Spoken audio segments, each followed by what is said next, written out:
The Church of the Virgen de Tobed is one of the finest examples of a Mudéjar fortress church in Aragon, and it belongs to the group of Mudéjar monuments listed as World Heritage in 2001.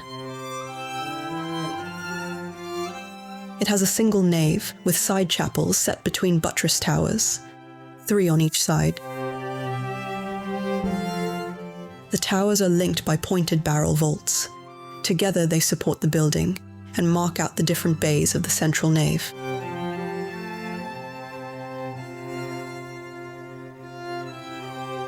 Above the side chapels and the apse chapels runs a wall walk that circles the church.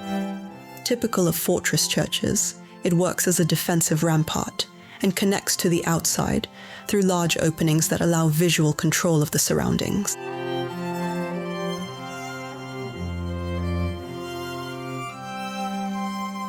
At the foot of the church, the high choir rests on an alfage, a typically Mudéjar timber ceiling. Beyond its decorative value, it was designed as an interior walkway, linking the 2 sides of the wall walk.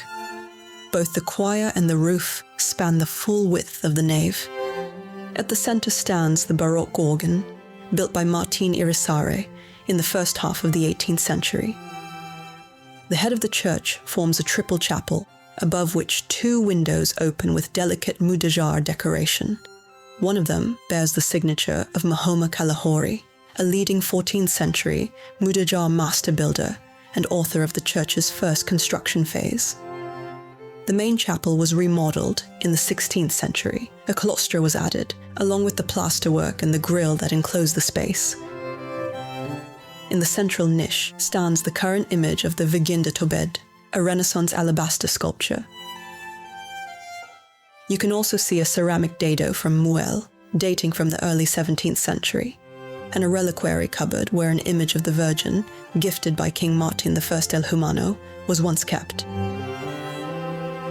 Together, these elements complete one of the best preserved Mudéjar decorative ensembles in the comarca.